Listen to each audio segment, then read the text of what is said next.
Hello there, it's Karen here from craftylittlemissK.co.uk, and I'm bringing you another little sample of what I've been getting up to just recently. These are my projects for Onstage. For anybody who doesn't know what Onstage is, it's a twice a year Stampin' Up put on a big convention for their demonstrators. They show all the things that are going to be coming in the new catalogues, whether it be the big annual one, which we'll be getting this time, or if it's in November, it's usually the one that covers like the Christmas time.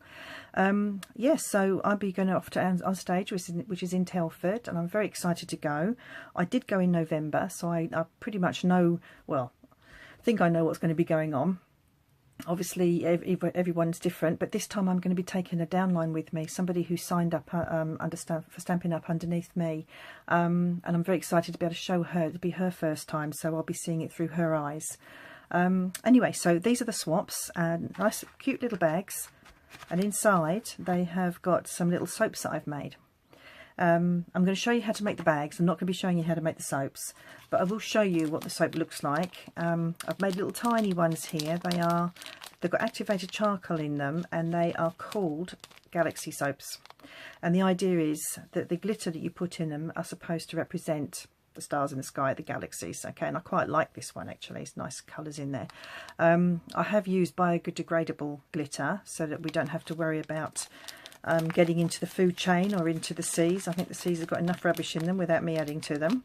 Anyway, so that's why they're black. It's got the charcoal in them, and apparently activated charcoal is very good for your skin, so hopefully maybe even take off the ink I've got on my fingers. Anyway, so yes, I've got the information on the back, what's in them, and a little bit about the activated charcoal as well. So if you want to have a go at making them, you can find loads of recipes to making the soap on Pinterest.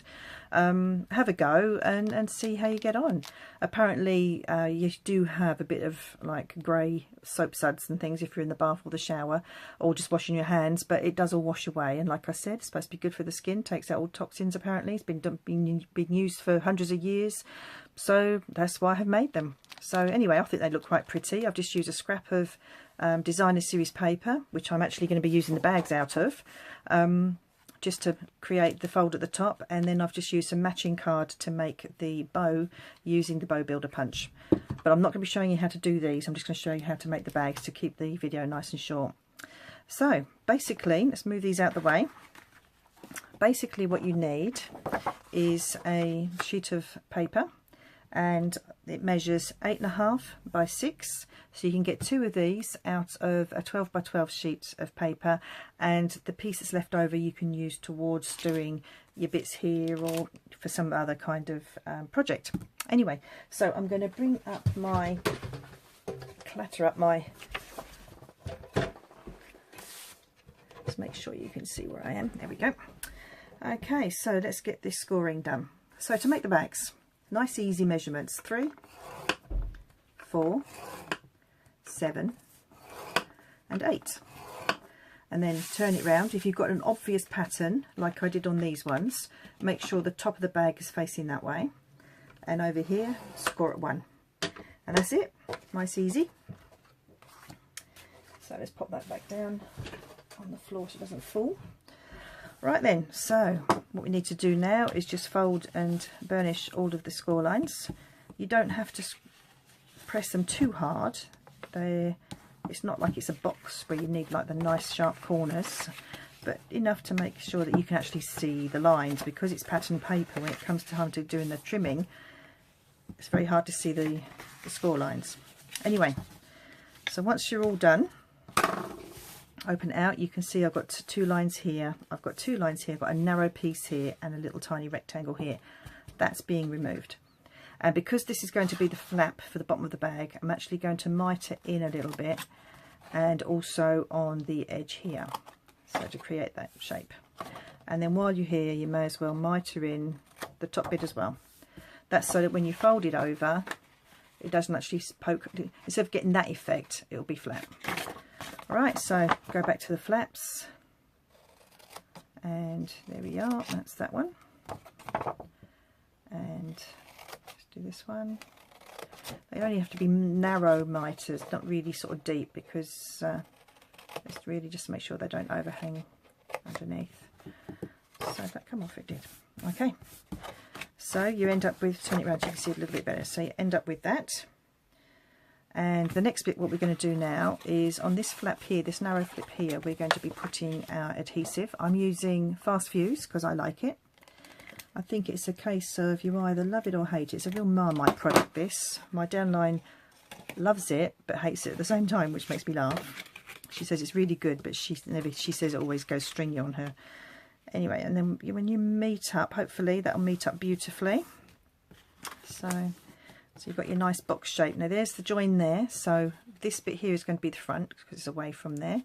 So pop your flaps in and down, and then just use a little bit more adhesive just to hold the bag shut. And I'm going to put plenty on, not just to make sure it stays. I mean, it's not like it's heavy or anything to soak, but just to make sure it stays. And that's it. That's the box. That's the bag rather made. So then you just pinch in the edges a little bit like that, so that they meet, and then just gently push in a little bit. You're not actually creating a crease, only at the top bit there, but it just makes it sit nicer. And then you'll be needing a hole punch, and just sort of like by eye, just put in a couple of holes like that. That'll be for your ribbon. But before we get to there, we need to pop our soap in, and as you can see, that just fits nicely. Let's open it up a little bit. That just fits in nicely, and then you can put your ribbon on. Now you can use the same ribbon as this. We've got the lovely woven ribbon that matches all the colours from these are in colours, but I'm just going to use something different, mainly because it's narrower and I can't be bothered to faff. Actually, you know what? Let's get some of it. Let's get some of the ribbon. Let's do this properly. The last two were done with that ribbon. Let's show you what it looks like with this. So I'm going to measure out about 10 inches. It's going to be way too much, but that way, if it frays, I've got some room to move it off. Okay, so create a point and makes it a bit easier to go through the holes. It's a little bit tight going through the holes because I've only got the small hole punch. I just need the large, slightly larger one now. And make sure. There we go. And oh, that's got a treat at the back there. That's fine. And then we just tie it in a. You can tie it in a bow. If you use a slightly longer piece of ribbon, you can tie it in a bow. But I'm just going to tie it in a little knot. Which way does it? That's it. Never quite sure which way to do the knot to make sure it doesn't stick up all over the place. And then you just trim off your ribbon like so. That's the bag done. And now we're going to make the little label to go on the front. Oops. So just need a scrap of white, and I'm using the stamps from this set, the Eastern Beauty set. I'm using the one where it says life is beautiful and enjoy today, and then I'm using this speckle to create that corner bit rather, to create the speckle around the top there. So let's get my lemon lime twist out. Let's move everything out of the way. When I'm crafting, my space just comes closer and closer and closer until I've got no room left. Okay, make sure you... I did have this Life is Beautiful just so it created a nice little circular shape. It's a curve anyway, but I just added to it. It's a little bit... I don't know what's going on there. It's not sticking properly. Maybe I've got the block a little bit damp from when I cleaned it last time. But anyway, we'll give it a go. So... leave room to do your circle. There we go. It is a little bit off there, but it'll look fine in the end.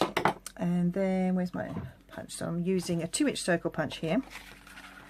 So you just want to put your sentiment not at the bottom, but fairly near the bottom like that. So enjoy today's in the middle. And punch that out.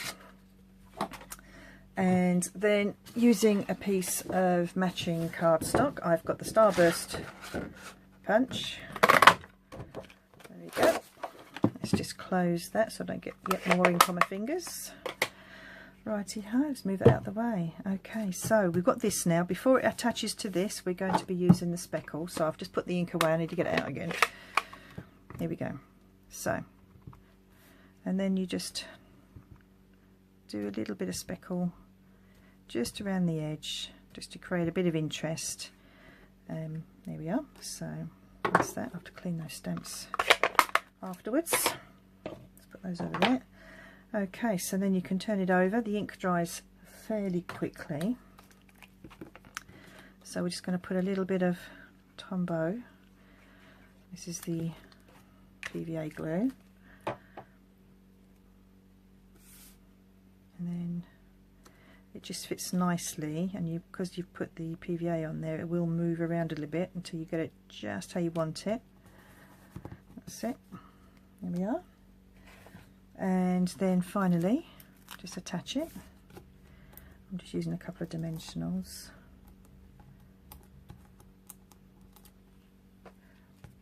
There we are. And you stick it on the front of your bag. There we are. And that's all there is to it. So if I can make a little bit of a space. So these are the bags so far. I've got the powder pink one to go. And that makes 4. What have I missed? I've done the berry burst, powder pink. Oh, fresh fig. Fresh fig. I thought I had that. I thought I had that ready. Oh, put it to one side. So yes, so I'm going to be doing a bunch of these. So there's 5 colours. So I'm making 30 of the soap. So I've got them all prepared off to one side, all the sheets, and I should be doing that for the rest of the afternoon. It's a beautiful sunny day out there. It's actually lovely to see the blue sky rather than the grey clouds that are bringing us snow. And yeah, let's hope the snow stays away. It's supposed to be coming back at the weekend, as long as it's not here for the beginning of April when I go, oh, the second weekend in April when I go off to Onstage. Have a wonderful day, whatever you're doing, or evening, and thanks for watching, and I hope to see you again very soon. Bye for now.